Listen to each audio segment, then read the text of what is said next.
They kicked Chuck Norris out of first class. Seconds later, they froze. The terminal was buzzing, like it always was at 6:45 p.m. Gate 23 was preparing for boarding. A transatlantic flight bound for London, packed with business executives, influencers, and the kind of people who didn't like to wait. First class was already filling up with polished shoes and sharp watches, designer handbags and eyes that didn't linger long on anything they thought beneath them. And then came a man.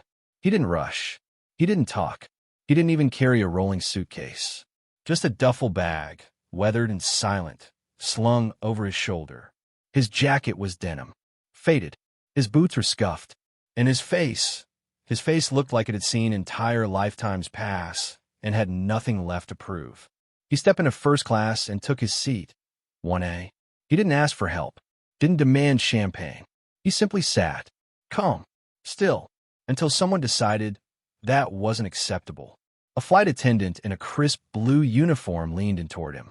Polite, professional, too rehearsed. "Sir, I'm sorry. I think you might be in the wrong cabin." Chuck didn't look up. He reached into the breast pocket of his jacket and produced his boarding pass. No words, just the paper. She took it, scanned it, blinked. 1A, first class. Confirmed. But something in her shifted. Her smile grew tighter. She walked back to the front, whispered to the gate agent who had just boarded. Together they nodded. And then the gate agent returned. You could feel it. That quiet shift in tone when someone doesn't care about facts, only appearances. "Hi, sir," the gate agent began, with the tone of someone who was pretending not to be annoyed. "We've had a last-minute upgrade. A member of our loyalty program has requested this seat. We're happy to reseat you in business class." Chuck said nothing. He just looked at him. One long, steady gaze that made the agent clear his throat and break eye contact. It's the same service, sir. Very comfortable. You'll even have the same meal." Chuck didn't blink. The agent leaned closer. "Look, man, there's a media executive who flies this route twice a week. He wants this seat. I'm asking you not to make this a problem." The attendant arrived beside him, holding a fresh boarding pass. Seat 6C. Still business class. Still a lie. They expected resistance. Instead, Chuck stood. Not fast. Not slow. He grabbed his bag and walked. 6 rows back. No one clapped. No one cared. No one saw the moment for what it was. They thought he was nobody. Just a tired man in worn-out boots who didn't belong where the air was filtered for egos. In 1A, Richard Callahan, age 42, CEO of an international media agency, took his seat with a satisfied grunt. His tailored shirt flexed with pride. He placed his Gucci carry-on in the overhead bin, pulled out his noise-canceling headphones, and looked around like a king returning to his throne. "Some people just don't get how the world works," he said, smiling at the attendant. "We do our best to keep it pleasant," she replied. He raised a glass of champagne. To order being restored. The others in first class, suits and sharp edges, chuckled politely. They didn't know the man they just removed. Didn't ask. Didn't care. But in seat 6C, Chuck sat without a word. His bag at his feet. His hands folded. His eyes closed. Not asleep. Waiting. The flight took off on time. Dinner was served. Callahan requested his steak rare. Asked for extra wine. Laughed too loud. Made a few offhand comments about certain types getting a little too comfortable these days. Across the aisle, a younger man in tech, late 20s, blue blazer, nodded along, trying to get a word in edgewise. No one paid attention to the flight attendants unless they were slow with drinks. No one noticed that Chuck hadn't moved until the turbulence started. It began with a soft rumble, the kind that made coffee tremble in plastic cups. Then it built. Fast. Hard. Lights flickered. The fastened seatbelt chime rang out. People gripped armrests. Attendants buckled in. A few gasps. Someone spilled their drink. Callahan cursed as his wine soaked his sleeve. Then silence. The plane leveled. The shaking stopped. And then the freezing began. It started in first class. The temperature dropped. Not cold like weather. Cold like something was watching. Like guilt had taken form and pulled the heat out of the room. Passengers looked at each other. Their breath misted. Condensation formed on glasses. Tablets shorted out. And one by one, they stopped moving. Callahan froze mid-sentence. his eyes wide, his jaw locked open. A faint layer of frost crawled across his tray table. Next to him, a woman's hand hovered inches from her champagne flute, unmoving, frozen in time. Across the cabin, no one blinked. No one breathed. Only Chuck moved. From seat 6E, he stood. His boots hit the aisle carpet like a judge walking toward the bench. He stepped forward, row by row, through the aisle as passengers turned to ice around him. The rest of the cabin hadn't noticed yet. They were still eating, sleeping, watching movies. But in first class, time had stopped. And Chuck, he kept walking until he reached seat 1A. His seat, the one that was taken from him. He looked down at Callahan, the frost in the man's beard, the arrogance still frozen on his face. Then Chuck turned, looked straight at the flight attendant, the one who had smiled, and asked him to move. She wasn't frozen yet, but her hands were trembling. She didn't understand what was happening. Not really, but her eyes widened. "WH, what are you?" she whispered. Chuck didn't answer. He simply reached down and picked up his original boarding pass from the tray table. 1A, the seat he'd never lost, the one they just didn't believe he deserved. He looked at her, not with anger, not even with judgment, just truth, and he said calmly, "You chose wrong." Then he sat back down. Seat 1A. The storm outside returned. The frost melted, and time began to move again.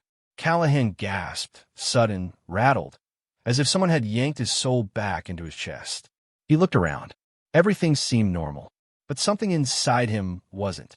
He looked at Chuck, and for the first time in his life, he was afraid. End of Act 1, cliffhanger. The plane cruised quietly now. Nothing unusual. But every time a passenger in first class looked at Chuck Norris, their hands shook, because something had changed. They didn't know what he'd done. They only knew they would never cross him again. And worse, they would never forget the cold. Seat 1A was silent again. Chuck Norris sat motionless, his boarding pass folded between two fingers. He didn't read it. Didn't need to. He knew what it said. It wasn't about the seat. It never was. It was about how they treated the man who sat in it. Across the aisle, Richard Callahan shifted uncomfortably. His champagne glass rattled softly on its tray. His forehead was slick with a cold sweat he didn't understand. He looked at Chuck. Chuck didn't look back. Didn't need to, because Callahan already saw enough. Minutes passed, maybe hours. Time got strange at 30,000 feet, especially when you were sitting in a cabin that had just somehow dropped below freezing for a few impossible seconds. No one was talking about it, because no one could explain it. The execs who had chuckled and scoffed now stared straight ahead, pretending to scroll on phones that had mysteriously powered off. The luxury cabin buzzed with discomfort, not conversation. Something had changed, and they all felt it. In the rear of the aircraft, the rest of the passengers were blissfully unaware. They laughed over overpriced drinks and argued about armrests. Children watched cartoons. Flight attendants moved trays down the aisle. Everything seemed normal, until one of the attendants approached the front galley and stopped. She looked around. Her voice came over the intercom. If there's a doctor on board, would you please press your call button?" Murmurs began. Then movement. Row 9 lit up. A man in his 50s with thick glasses raised his hand. "Cardiologist," he said, already unbuckling. He was brought to first class. And when he got there, he stopped cold. Callahan was sitting up, but his heart was racing. His breath came in short, erratic gasps. Not panic, not exactly. Something more primal. Like his body had tasted death for a second too long, and I didn't know how to return to normal. The doctor checked his pulse, pupils, temperature. He frowned. You're freezing," he said, pulling back his hand. "But your skin is burning up." "That's not possible." Callahan wiped his forehead. "I was cold. I don't know. I don't know what happened. He was sitting here before me." He trailed off. The doctor looked at Chuck, and Chuck finally looked back, just for a moment, then turned away. The doctor swallowed hard and stood. "There's nothing physically wrong with him," he said, "but something. I think you should lie down." Callahan nodded. He didn't argue. He reclined his seat and stared at the ceiling like it was a question he'd never be able to answer. In the cockpit, the co-pilot received a coded transmission from ground control. "Passenger 1A flagged. Ultra priority clearance. Confirm identity. Proceed with discretion. The pilot looked at it, confused. Did someone in DC book this guy? The co-pilot shrugged. No flag in the manifest. No alerts on the booking. It's clean. But look at the clearance level. The pilot narrowed his eyes. This kind of priority doesn't go to celebrities. This is defense level. Maybe higher. He clicked on the passenger's profile. No date of birth. No passport photo. Just 3 letters. CN. Back in the cabin, the air felt heavier. It wasn't temperature anymore. It was weight. Pressure. Like the moment before a thunderstorm. Like the world itself was holding its breath. Chuck leaned his head back and closed his eyes. But he wasn't sleeping. He was listening. Flight attendant Monica approached him again. Not because she wanted to. Because she had to. She'd spent the last hour trying to ignore the pounding in her chest, the shaking in her hands, the way her breath kept catching whenever she looked at him. But curiosity is a powerful thing. Fear even more so. She leaned down beside him. Sir, earlier, when we moved you, he opened his eyes. She almost stepped back, but didn't. I just want to say, I didn't mean any disrespect. He said nothing. She looked away. People like him. She glanced toward Callahan. They throw their weight around. We're trained to keep them happy. I didn't think it mattered. Were you Saturday? Chuck turned his head toward her and said softly, It always matters. She blinked. What does? How you treat people when you think they can't do anything about it. She didn't reply. There was nothing to say. She walked away in silence.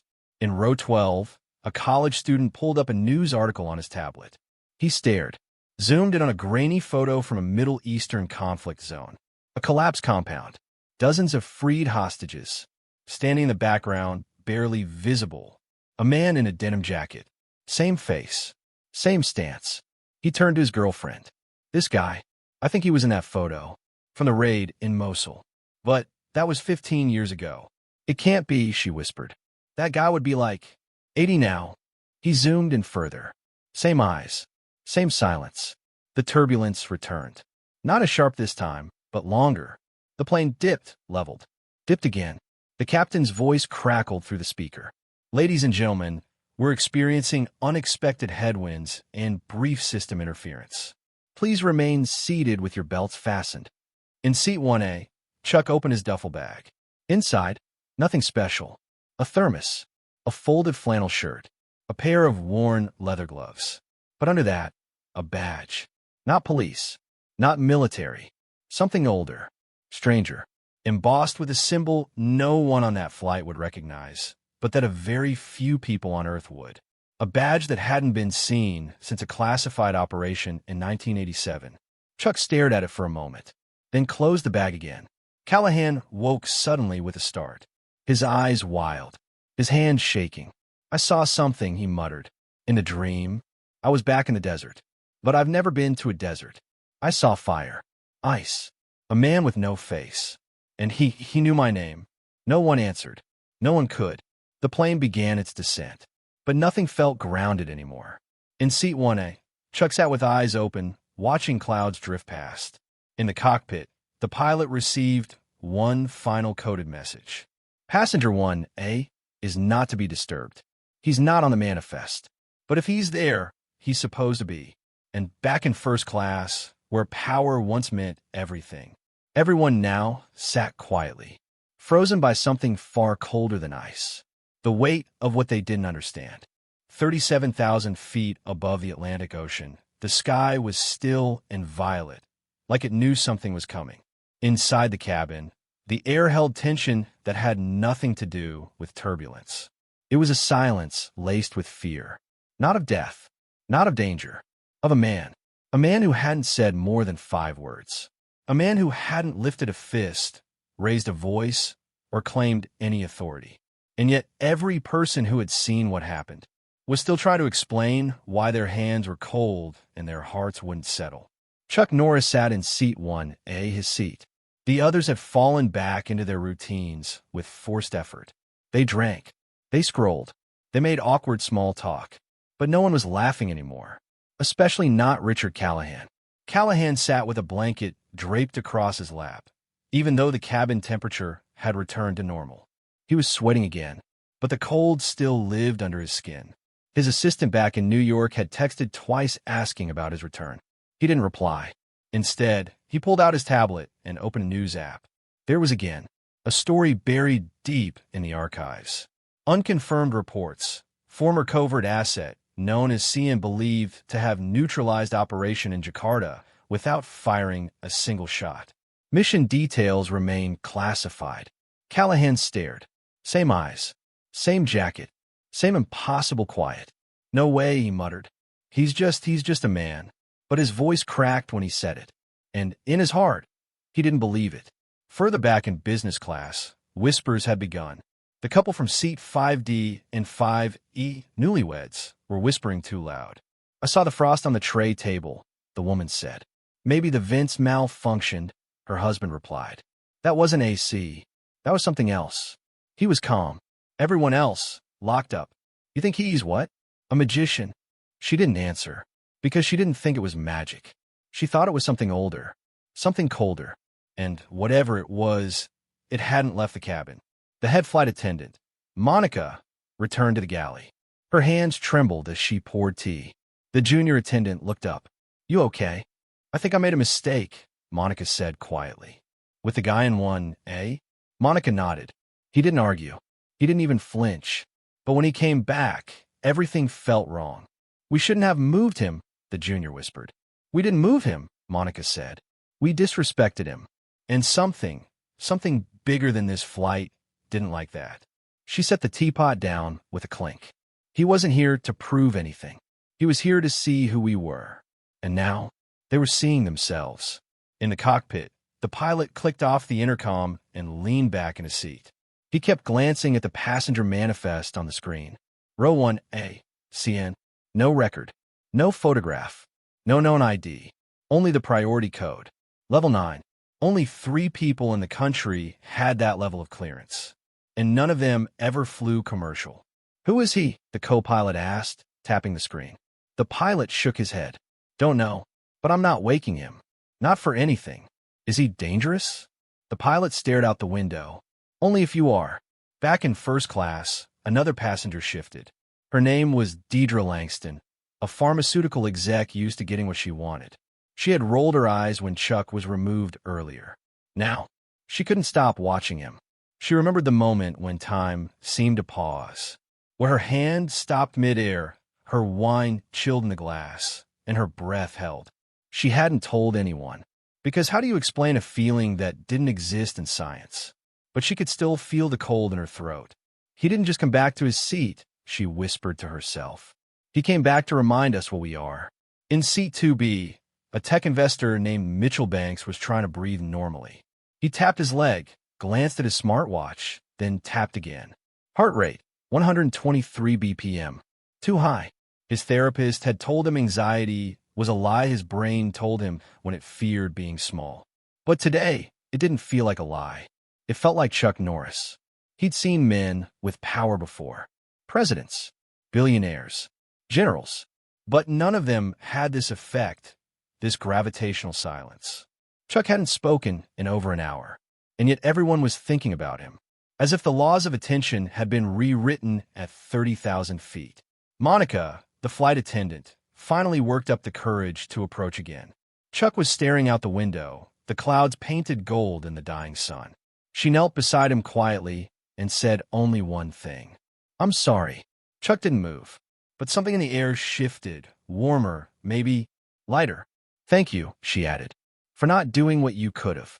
His eyes flicked toward her, and he nodded. That was all. But to her, it felt like being forgiven by something far greater than a passenger. In row 6C, where Chuck had briefly sat before being displaced, a little girl had moved up to the seat with her mother. She stared curiously up the aisle. Mom, she whispered, is he magic? Her mother smiled nervously. No, honey, he's just quiet. But people get scared when he's quiet. Her mother didn't answer, because she didn't know what to say. Then, turbulence again. Harder this time. The plane jolted, food trays clattered, and a scream rang out from the back rows. The captain's voice came over, tight and firm. We're entering a sudden low-pressure pocket. Flight attendants, take your seats. Monica strapped in at the front. Callahan gripped his seat. Banks shut his eyes. But Chuck? He closed his eyes gently, like he already knew how this would pass. And then suddenly it did. The plane leveled. The wind outside softened. And for a moment, everything was still. Then the smell hit the cabin. Faint, sharp, like burnt wires and old ozone. Monica turned, alarmed. Behind her, the first-class cabin lights dimmed, flickered, then held. Her intercom crackled.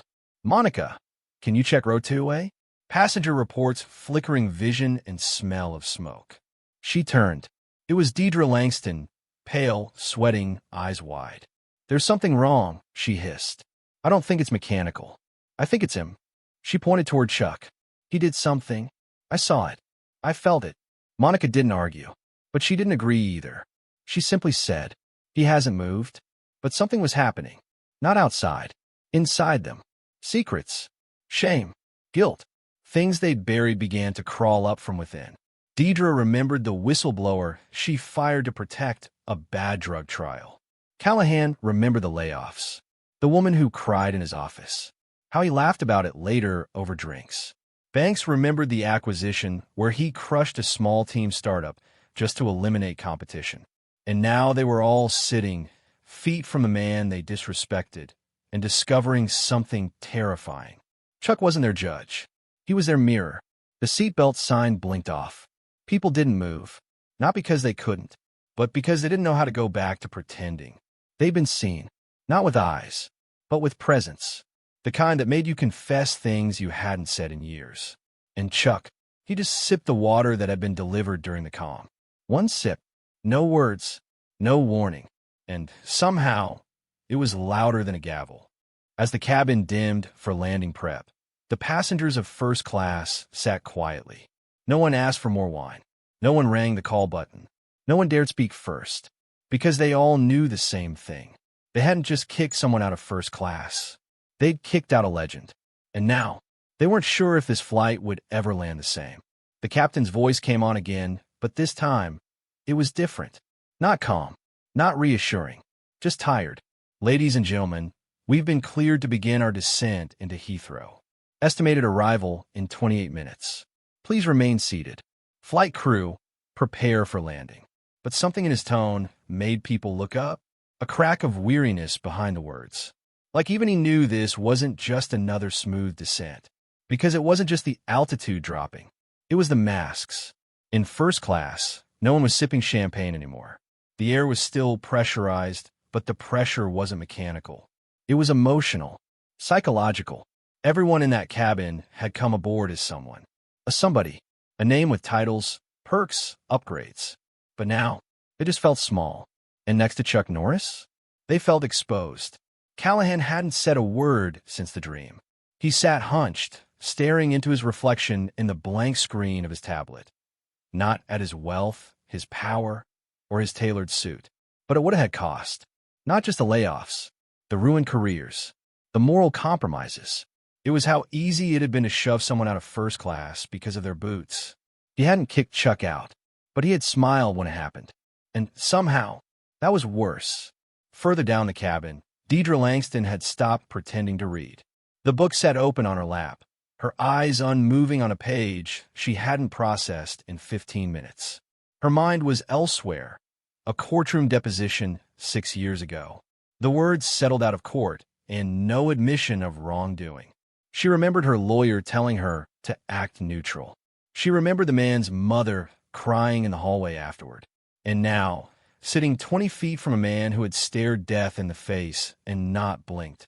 She felt that moment rise again like bile. Chuck didn't move. He hadn't since the turbulence passed. He simply sat, back straight, eyes forward, one boot lightly touching the floor, the other resting across his knee. Unmoving, unchanging, unignorable. In the rear of first class, a flight attendant accidentally dropped a tray of cutlery. It clattered loudly, too loudly, and every head in the cabin jerked toward the sound. For a second, it felt like they were under attack. And that was the strange part. It wasn't fear of terrorists, or crashes, or even death. It was the fear of disappointing him. Chuck hadn't made a single threat, but everyone felt like they'd broken something ancient and sacred. A rule not written in any book. You don't mess with a man who doesn't need to prove he's right. At row 6C, the little girl was drawing with crayons. Her mother had given up trying to keep her quiet. Something about the atmosphere made discipline feel irrelevant. The girl paused mid-sketch and looked toward first class. "Mommy." "Yes, sweetie." "Is that man an angel?" Her mother blinked. "Why would you say that?" "Because everyone's scared, but they don't look mad. They look like when I got caught lying about the cookie jar." Her mother's breath caught. "You mean guilty?" The girl nodded. "He makes people remember stuff." In the cockpit, the pilot's fingers hovered over the comm panel. He'd been flying for over 20 years, combat missions, commercial routes, diplomatic escorts. But never had he flown with a passenger who didn't exist on paper. "Any word back from control?" the co-pilot asked, glancing at the second monitor. The pilot nodded. "Only this." He held up a slip of paper. Scrawled on it were 5 words. "Let him leave in silence." The co-pilot swallowed. "Sir, do you think he's some kind of agent?" The pilot shook his head slowly. "Agents don't cause that kind of pause. They work in shadows. This one, he is the shadow." Back in the cabin, something remarkable was happening. The passengers had stopped looking at Chuck. Not because they were no longer afraid, but because they were processing. The presence of a man like him wasn't about fear. Not really. It was about examination. And once you've been seen, once you saw yourself through his stillness, you had to sit with that. Callahan wiped his eyes with a napkin, silently mouthing a promise to no one in particular. Deidre pulled out her phone, opened an email draft, and began typing to someone she hadn't spoken to in years. Someone she owed more than an apology. Others sat still, not meditating, not praying, just facing truths they'd never had the courage to name. Chuck adjusted his seatbelt as the plane descended through clouds, the cabin lights dimming into a soft gold. Outside the window, the lights of London scattered across the land like broken stars. A voice came over the PA. "Cabin crew, final checks. We'll be on the ground shortly." A baby cried in economy. A tray table creaked, but first class remained eerily still. Monica stepped up one last time. She didn't offer food, or wine, or coffee. She simply placed something small and folded on Chuck's tray. A handwritten note. "I should have known better.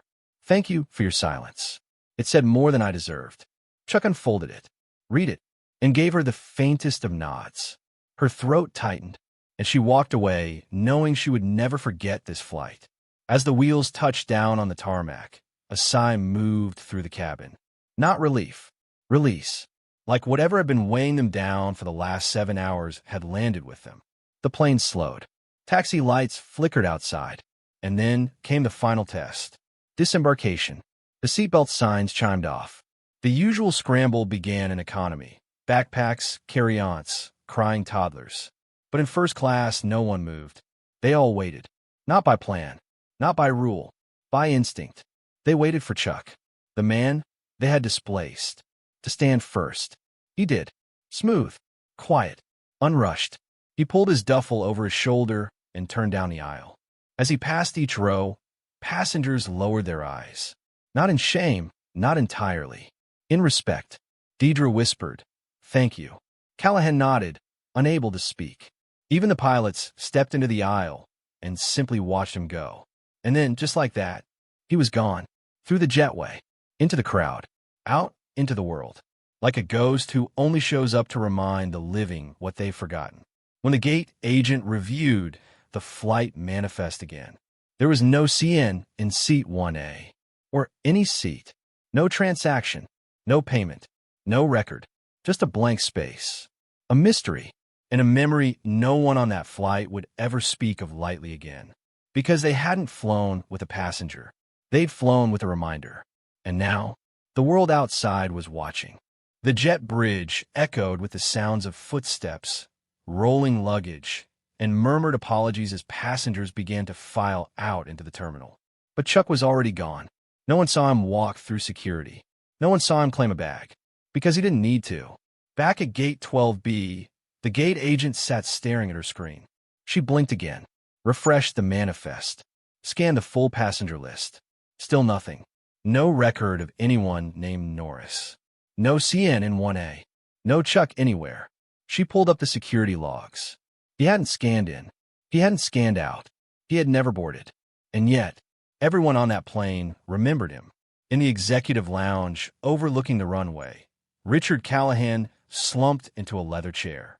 A tumbler of top-shelf whiskey sat untouched at his elbow. He was supposed to be meeting a European partner within the hour, but he couldn't shake the frost that still clung to the back of his neck. He'd tried calling his assistant, then his wife, then his therapist, but the thing he needed now wasn't advice. It was accountability, and he didn't know where to find it, except in the eyes of a man who was now gone. Downstairs, Deidre Langston stared at a sign reading, "Nothing to declare."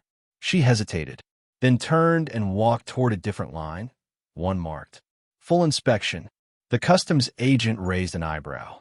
"You don't need to." "I want to," she interrupted quietly. "Just check everything. Not her luggage. Her conscience." Outside, the airport buzzed with taxis, horns, tourists, and oblivious chaos. But in the middle of it all, the world felt a little slower. Because something had shifted. Invisible. Unexplained. Like the wind knew what had happened. Like the sky was carrying the story westward, to the next city that needed to remember what truth in silence looked like. Far from the airport, on the edge of East London, a small boy sat at the back of a school bus. His hoodie was too big, his sneakers too old. Two older boys laughed as they took his backpack and dumped its contents into the aisle. The driver said nothing. The others looked away, and just before the younger boy could cry, a man stepped aboard. He wasn't on the route. He didn't say a word. He simply looked at the two bullies. 1 second. 2. The boys paled, then silently picked up every item, packed the backpack, sat back down. The man nodded once at the boy, then stepped off the bus. Gone before anyone could ask, "Who was that?" But the answer was always the same. "No one you should have tested." Back at the airline's corporate HQ, a meeting had been called. Urgent. Unscheduled. The director of customer operations tapped a screen and froze it on the passenger log from Flight 1107. "There's a complaint," he said, "but it's not from passenger." The room shifted. "It's from someone above us. From a federal agency that won't give a name. Just a warning." He paused, scanning the room of executives. "Don't make the same mistake again." "What mistake?" someone asked. The director leaned in. "You don't downgrade Chuck Norris." A ripple passed through the boardroom like static in the air. One woman whispered, "He's real." The director didn't answer. He didn't need to. Elsewhere, footage began to surface. Not video, just still images. Security shots of Chuck walking through terminals, always moments before or after some incident. A mugging that stopped mid-grab. A would-be pickpocket who ran straight into a patrol car. A crying child reunited with her lost mother. Each photo had the same quality. Chuck wasn't the focus. He was just there, like a punctuation mark in someone else's sentence. And then the whisper started. Passengers from 1A. Executives. Flight crew. They didn't talk loudly. They didn't tell the story for clout. They told it with reverence, as if speaking too boldly would undo the mystery. He didn't say anything. That's what made it worse. Worse? No, better, but harder to forget. Callahan resigned 3 weeks later. No press. No scandal. Just a one-line letter. It's time to do something real. He started volunteering at a youth program in South London. No cameras. No LinkedIn posts. Just service. Because something had cracked open in him that day, and inside that crack was a version of himself he'd never met. Until Chuck sat across the aisle. Deidre launched a new project of her own. Not a drug. Not a product. A reparations fund. She used her own salary. Not for show. For penance. When asked about it in an interview, she only said, "I used to be proud of my seat on the plane. Now I think about the man we made stand." But Chuck? He was already gone. Some say he was spotted weeks later in Prague. Others in a rice field in Laos. One woman swore he appeared behind her just as a thief tried to steal her purse, then disappeared without a word. No one could prove anything. But those who'd felt it, who'd felt the stillness, the cold, the mirror, didn't need proof. Because Chuck Norris wasn't a man on a flight. He was a reckoning with boots. And when he left, you were never the same. One final clip surfaced. Security cam. Grainy. A cargo employee watching from the tarmac as the plane taxied. In the reflection of the terminal glass, barely visible, a man stood watching the jet bridge. He wasn't on the flight, but he was there when it landed. Hat low, eyes sharp, watching the ones who had laughed, until they froze. The world moved on. Flights landed. Meetings were held. Deals were signed. On paper, nothing had changed. But under the surface, something had shifted, like tectonic plates realigning beneath a city that didn't know it sat on a fault line. Chuck Norris had vanished into the crowd the moment his boots touched the jet bridge floor. No video, no interviews, no trace. But the echo of what happened on that plane followed everyone who witnessed it. And beyond them, it began to ripple outward. In a boardroom in Berlin, a high-ranking executive paused mid-presentation. He stared at the window behind his team, seeing nothing but sky. "I was on flight 1107, he said softly. The room fell silent. First class. We moved a man from his seat. We thought he didn't belong. No one spoke. He cleared his throat. Since then, I haven't slept the same.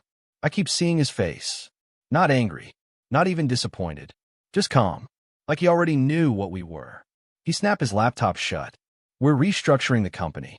Bonuses come last. People come first. That man didn't just get off a plane. He left something behind."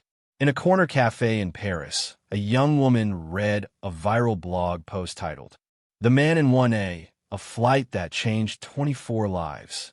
She scrolled, drawn in by first-hand testimonies. Passengers, crew, even someone from the ground team at Heathrow. They all described it differently. But the story was the same. Silence. Cold. Reflection. Stillness. The kind that rewrites people. The woman looked up. Outside, a man in a denim jacket crossed the street. She blinked, and he was gone. But her heart was racing, as if something ancient had just walked by. At an airport bar in Chicago, a retired pilot was telling the story again, half whisper, half reverence. "It wasn't turbulence," he said to the bartender. "It was something deeper, like the air itself was holding its breath, like the plane knew it had to stay quiet." The bartender, skeptical, chuckled. "You're talking about Chuck Norris like he's a ghost." The pilot's eyes hardened. "He's not a ghost. Ghosts haunt the past. He haunts the present." The airline issued no official statement, but they changed their first-class training protocols. New rules, new language. One line stood out. Never question a quiet passenger with confidence. Someone had scribbled in the margin, especially if he doesn't ask for anything. They're the ones who can take everything. In New York, a tabloid tried to run a headline. Chuck Norris freezes plane, urban legend or hidden weapon? But the editor-in-chief pulled it. He'd been on that flight. He knew better than to turn truth into entertainment. "We're not worthy of the full story," he muttered. He chose silence, and in doing so, honored it. Meanwhile, Chuck walked. He didn't own a phone. He didn't need one. He wasn't going anywhere in particular. He wasn't chasing villains or hunting fame. He was just going. From alleyways to diners. From lost highways to bustling cities. Everywhere he went, people didn't see him until they needed to. And by then, it was too late to act like he hadn't been watching all along. In a small coastal village in Ireland, an old man heard a scream outside his pub. Two teenagers had cornered a tourist, angry, drunk, armed with nothing but arrogance. The old man stepped outside, just in time to see them pause. Not because of him, because someone had placed a hand on one of the teens' shoulders. They turned. A man with eyes like carved stone looked at them, didn't speak, didn't raise a finger. They dropped the wallet they were stealing and ran. The tourist stared. Who was that? The old man exhaled. An answer. That was the thing about Chuck. He wasn't a punishment. He wasn't revenge. He was the reminder that someone is always watching. That silence can be sharper than steel. That a man who says nothing still might be the last word. The man from 1A no longer had a seat, because he didn't need one. He had a presence. And that was enough. Back in London, Monica, the flight attendant, sat in her flat with the lights off. She replayed the moment over and over. The cold, the silence, the feeling that she'd been measured and found lacking. And then she smiled, because for the first time in years, she knew what she stood for. She picked up her phone. called her sister. Hey, I just wanted to say sorry. For everything. And I love you. She didn't say why. She didn't have to. Because some things don't need explaining. Some things just need Chuck Norris. The world didn't stop when Chuck left the plane. It turned. It buzzed. It forgot the headlines of the day before. But those who had been on Flight 1107 never forgot. And the consequences of that silence, that stillness, began to unfold in places far from any runway. Not because Chuck demanded change, because he inspired it without saying a single word. In a glossy tower in Manhattan, a senior partner at a law firm stood in front of his colleagues and did something no one expected. He handed in his resignation. There's a man out there, he said, one I laughed at, one I looked down on, and he didn't need to threaten me. Just one look, and I realized I've spent 20 years pretending I wasn't the problem. He turned, walked out. No lawsuit, no scandal, just accountability. In a cafe in Nairobi, a former first-class passenger typed a blog post titled, "What I Saw at 37,000 Feet." It wasn't long. It didn't go viral. But one paragraph stayed with the few thousand who read it. Asterisk. I used to believe power looked like money. Suits. Influence. Then I saw a man who didn't speak and watched a cabin full of CEOs go quiet. He didn't command respect. He carried it with him. Asterisk. Meanwhile, Chuck crossed a dusty road in Morocco. He didn't leave footprints. But 3 young men who had been arguing in a marketplace suddenly stopped. One of them whispered, "Did you feel that?" The others nodded. They didn't see him, but they knew someone had just walked by, someone who had seen them. And somehow, that was enough. Far away, back in London, Monica walked the familiar halls of Heathrow. But everything felt different now. She'd stopped wearing lipstick. Not out of shame, out of clarity. No more smiles for people who pay more, she told her supervisor. Respect isn't a service we upgrade. It's a standard. Her supervisor raised an eyebrow. And what brought this on? She smiled, real this time. Just a passenger. Row 1A. The airline kept trying to erase the story, but only grew in silence. Because legends don't spread through news cycles. They spread through whispers. A voice here, a moment there. Each one just a little more honest than the world expected. A month later, on a rural highway in Texas, a sheriff pulled over an old pickup for going 10 under the limit. Inside was a man with a worn hat and hands that had seen the inside of every kind of storm. The sheriff leaned in. Froze. The man looked up. Didn't blink. Didn't speak. The sheriff took a step back. "My mistake," he muttered, tipping his hat. No ticket. No warning. Just a chill down his spine that he wouldn't forget for the rest of his life.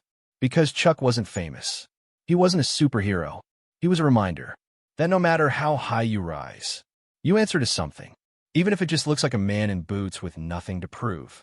Somewhere in Montana, a boy sat at a kitchen table, fists clenched. He'd been bullied at school, told he'd never be anything, told he didn't belong. His grandfather sat across from him, silent, then pushed an old photo across the table, a black and white still frame, a man standing alone in the aisle of an airplane. No caption, no headline, just presence. The boy looked up. Who is he? His grandfather smiled. The reason people stopped calling me weak. The reason you'll never have to be afraid again. The boy stared at the image and felt his spine straighten. Back in London, a charity quietly opened its doors under a name no one questioned. The 1A Project. Mission, dignity for all, regardless of status. Their motto, you don't need to speak to be heard. No one from the charity ever explained where the idea came from. But on the wall behind a receptionist was a framed airline boarding pass. Seat 1A. Name unknown. 1 year later, on another plane, different route, different crew, a new incident began. An older man was asked to move. He didn't argue. He smiled, stood up, and walked down the aisle. But before the new passenger could sit down, a woman in 1B looked up, eyes wide. Her hand trembled. Wait, she whispered. Don't.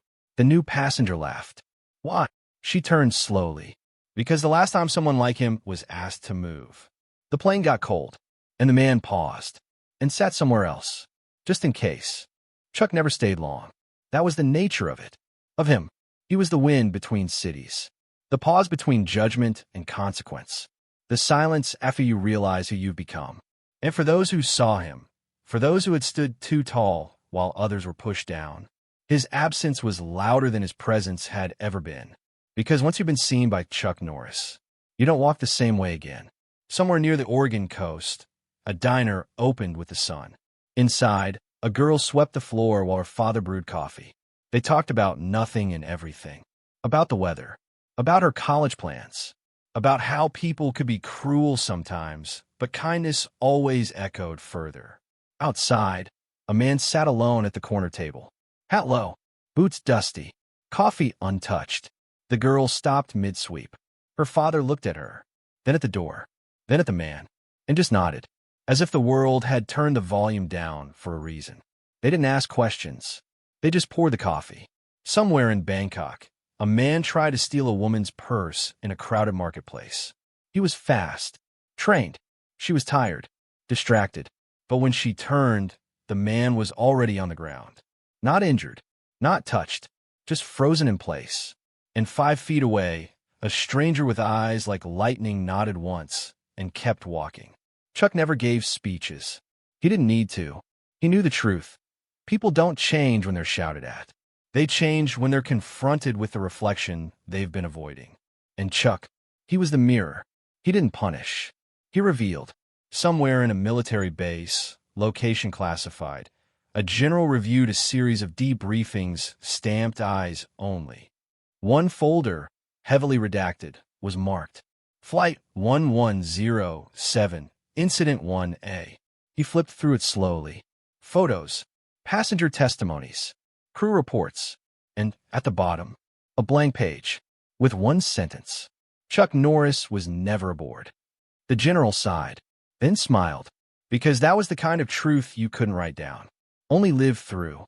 In a classroom in Poland, a teacher asked her students, "What's something that can't be seen, touched, or measured, but changes everything once it arrives?" Hands went up. Love, time, faith. Then a quiet voice from the back said, "Chuck Norris." The class laughed. The teacher paused and nodded. That's not wrong. Deidre Langston, now founder of a global nonprofit, spoke at a leadership forum in Tokyo. She was asked what moment changed her life. She didn't say the promotion. She didn't say the award. She said, it was a man. He got kicked out of first class because of how he looked. And instead of fighting, he got up, sat down. But when he returned, the whole plane froze. And I realized I had never once looked in the mirror long enough to ask who I was until I saw the way he looked at us. The room was silent. No applause. Just respect. Richard Callahan never flew private again. He booked economy. Middle seats. No upgrades. Not because he had to, because he needed to remember. Every time a flight attendant smiled, every time a crying child kicked his seat, he closed his eyes and thought. He sat in row 6C for 15 minutes. And I've never forgiven myself for letting that happen. In airports all over the world, whispers began. If a man boards quietly, if he doesn't ask for anything, if his boarding pass says 1A but his clothes say otherwise, let him sit. Not because he might be Chuck, but because he might be you, 20 years from now, wishing someone had treated you like you mattered before you earned it. Chuck didn't stay, but he never really left. Because after that flight, the story of what happened above the Atlantic didn't end with a landing. It continued every time someone held a door open, every time someone apologized without being told, every time someone chose silence. Not because they were afraid, but because they were finally listening. The legend grew, not through fanfare, but through the quiet and the cold, and the way people started acting different after seat 1A was filled. Because Chuck didn't speak loudly. He just showed up and made you wonder if you'd been seen. A boy's about to throw a rock through a storefront window. His friends are egging him on, laughing, watching. He winds up and then freezes. Someone is watching. He turns. Just a man, leaning on a light post, saying nothing, staring. The boy slowly lowers the rock, walks away. His friends don't ask why. They just follow. Because in that moment, they felt something old, something powerful, something Chuck. The end. Or maybe just another beginning.